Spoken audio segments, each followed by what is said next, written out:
ኦኬ ኢትዮጵያ ውስጥ ሁለት ቤተሰቦች ልጆቻቸውን ሳይመን ብለው ቢጠሩ ስማቸው አንድ ስለሆነ ፊደላቸው ተመሳሳይ ስለሆነ አንድ አካል ናቸው? አይደለንም። መልካም። አላህን ለምሳሌ አይምን ኢየሱስን አላህ ብለው ሊጠሩ ይችላሉ፣ ከቋንቋ አንጻር ማለት ነው። ዕብራውያን ምዕራፍ 1ን ስለ ልጁ ግን አምላክ ሆይ የሚለውን ለምሳሌ ስለ ክርስቶስ አላህ ብለው ይጠሩታል፣ ክርስቶስን ማለት ነው። ያ ማለት ኢየሱስን አላህ ሲሉና እናንተ አላህ ስትሉ አንድ አካል ነው ማለት አይደለም።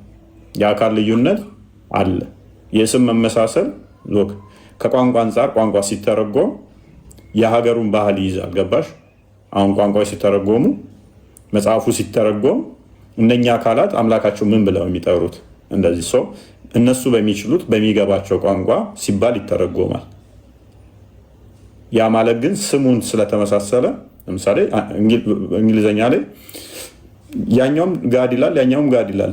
ሙስሊሞችም ጋድ አሉ እኛም ጋድ አለን። ተመሳሳይ ነው እያልን ማለት አይደለም። ሙስሊሞች አላህን ሎርድ አሉ እኛም ሎርድ አሉ። በቃ ሲጻፍ ፊደላቶቹ ተመሳሳይ ናቸው። ኢየሱስና አላህ አንድ ነው ማለት አይደለም። ግን ከቋንቋ አንጻር የኢየሱስ እና ሌላ አላህ ሎርድ ስትል ሌላ ፊደል አትጠቀሚ። ሎርድ የሚለውን በቃ ወይም ጌታም ስትል ተመሳሳይ እንትን ነው የምትጠቀሚው። ከቋንቋ አንጻር ነው። ሜይ ቢ ግልጽ ይመስለኛል። ስለዚህ አካል ልዩነት አለ። ግልጽ ነው። ስለዚህ ስሙን ምንድነው እሱ አንድ ነው አይደለም። ከዛ በኋላ የምትሄጂው ምንድነው የባህሪ አንድነት አላቸው ወይ ስማቸው ላይ መጽሐፍ ቅዱሱ አላህ የተባለበትና ወይም ጋድ የተባለበትና ቁርአኑ ላይ አላህ ሲባል ወይም ደግሞ ጋድ ሲባል የተጠቀሰው የአካል አንድነት አለው፣ የባህሪ አንድነት አለው። ለምሳሌ አብን አላህ ብለው ይጠሩታል። አላህ ደግሞ የቁርአኑ በፍጹም አብ ተብሎ ይጠራል። አላህ አብ ተብሎ ይጠራል። በፍጹም አላህ አብ ተብሎ ይጠራል። የቁርአኑ የመጽሐፍ ቅዱሱ ተጠርቷል። ስሟ ብቻ እንትኗ ከቋንቋ አንጻር ከጊዜ በኋላ ሲተረጎም እንደዛ ስለመጣ አይ ያም አላህ ይሄም አላህ አንድ ነው ማለት አይደለም። ወደ ገጠሩ ላይ ስትሄጂ ሙስሊሞችም እግዚአብሔር ሊሉ ይችላሉ። እንደዛም አለ። ሳዲቅና ሳኒ አማርኛ ቁርአን ነጃሺ ባሳተመው ትርጉም ላይ መግቢያው ላይ በአማርኛ የፈጣሪ ስም እግዚአብሔር ነው ብሎ አስቀምጦታል ቁርአናችሁ ላይ። ስለዚህ እግዚአብሔር ስንል እኛ እግዚ ስንል ገዢ አጋዕዝተ ዓለም ማለት ነው።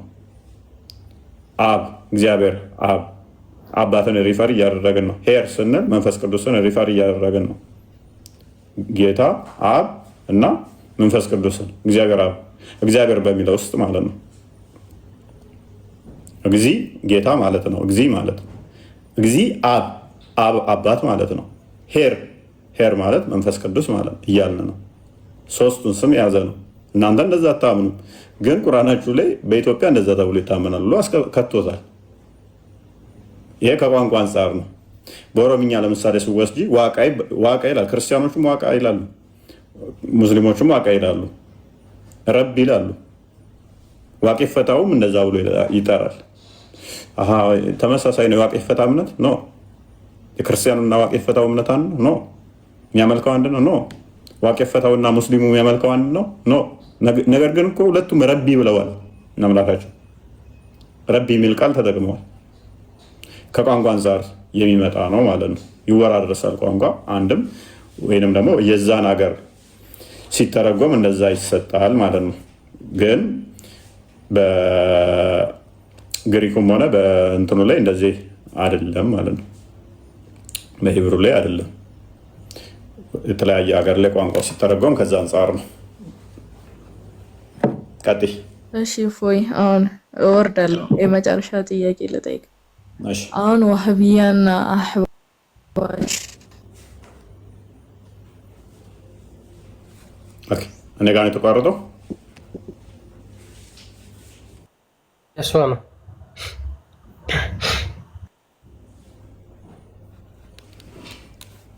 ኔትወርክ መሰለኝ ይባላል ነው።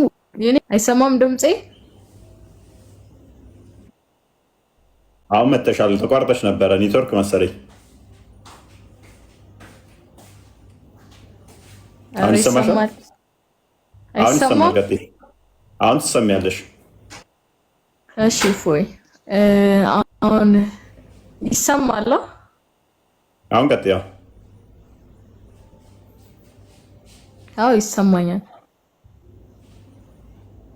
እሺ ቀጥይ። በእናንተ ማለት ነው ኢየሱስ ክርስቶስ ማለት ነው ፈጣሪ ነው ወይስ የፈጣሪ ልጅ ነው? ምን ብለህ ነው? ወይስ አይሰማም? ይሰማል። አልሰማም? ትሰሚያለሽ? የጠየኩት ጥያቄ አልተሰማችሁም? ድርጋማ ኦኬ። ኢየሱስ ክርስቶስ ፈጣሪ ነው ወይስ የፈጣሪ ልጅ ነው? አዎ መልካም። ፈጣሪ ነው ወይንስ የፈጣሪ ልጅ ነው? ልጅ ከሆነ ፍጡር አይሆንም ማለት ነው አይደለም? የባህሪ ልጁ ከሆነ ፍጡር አይሆንም። ልጁ ከሆነ ደግሞ ፈጣሪ ነው የሚሆነው።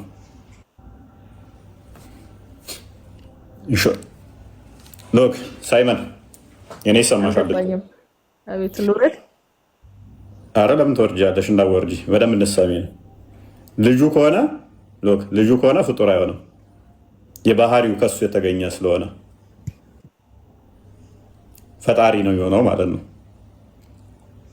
ፍጡር አይሆንም ማለት ነው። እኛ ምን እናምናለን መሰለሽ ሳይመን? እሰማለሁ። እኛ ምን እናምናለን? ወልድ የአብ ልጅ ነው ብለን እናምናለን። የአብ ልጅ ነው ስንል አንቺ አሁን መወለድን በምን እንዳታስቢ መሰለሽ? በጊዜ ውስጥ እንዳታስቢ። በጊዜ ውስጥ እንዳታስቢ ስልሽ የሆነ ሰዓት ሰው እንደሚወለደው አባት ልጁን ይበልጣል አይደል? በእድሜ እኛ እንደዛ እናምንም። አብ የወልድ ልጅ ነው ሶሪ ወልድ የአብ ልጅ ነው ስንል በዘመን ተቀዳድመው ምናምን በሰውኛ ሀሳቢ አናስብም። እንደዛ አምነን አይደለም።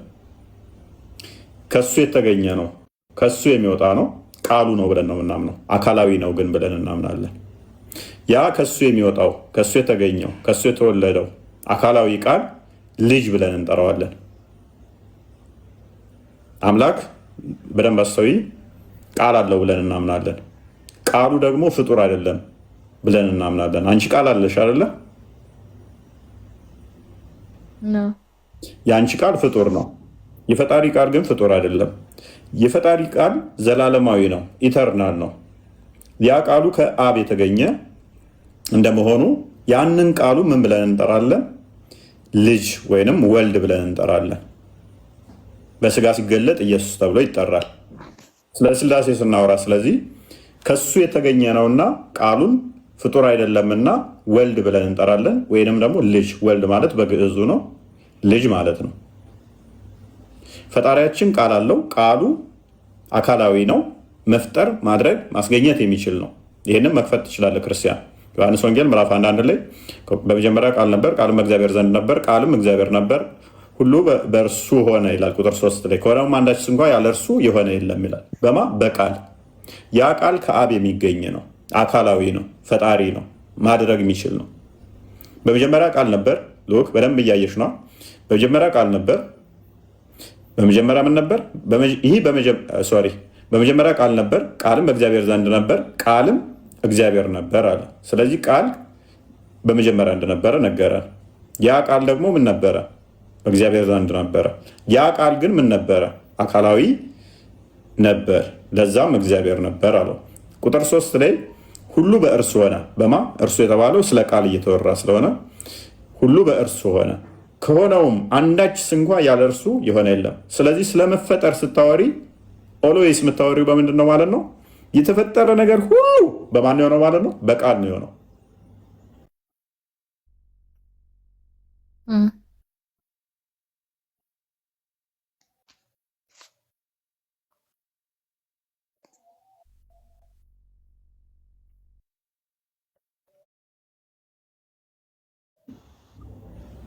ተመልሳለሁ።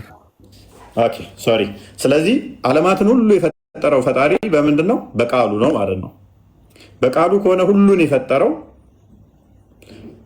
ስለዚህ ስለ ፍጥረት ስናወራ ኦልዌይስ በቃል የተፈጠረ ነው ማለት ነው።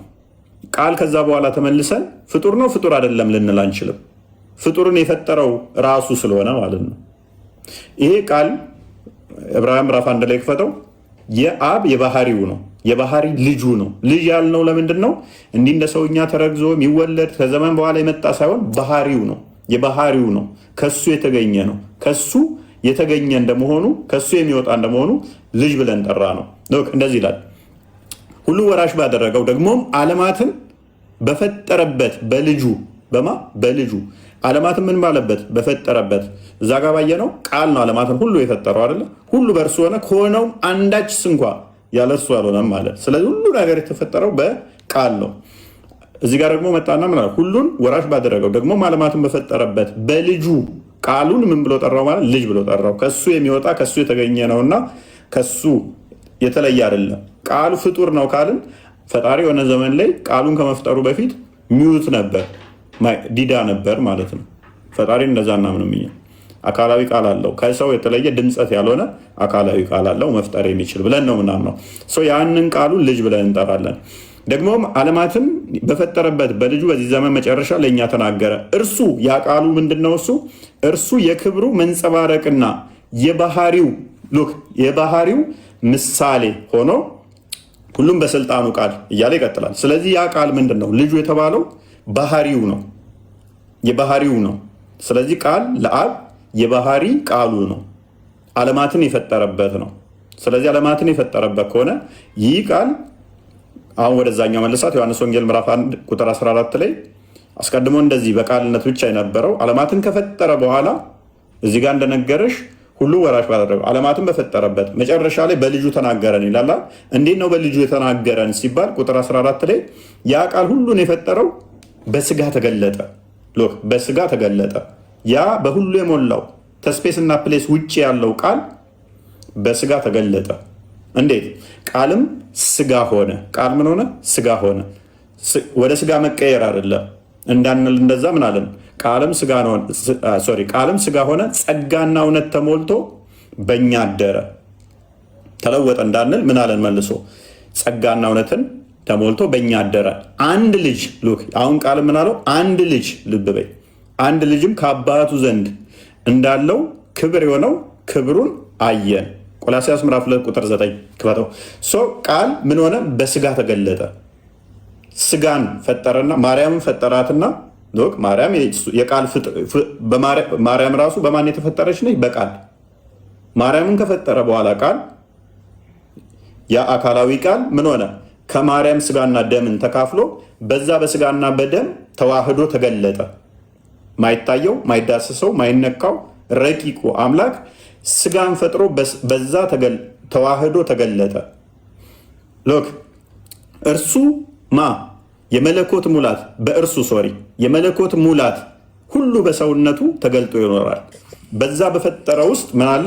የመለኮት ሙላት ተገልጦ ተዋህዶ ተገለጠ ማለት ነው። ቁጥር 6 እንክፈተው። ስለዚህ አስቀድሞ በእግዚአብሔር መልክ የነበረው ቃል ብቻ የነበረው ስጋን ያልያዘው ስጋን ያልተዋሃደው አዳምና ሔዋን እግዚአብሔር መሆን ተመኝተው እግዚአብሔር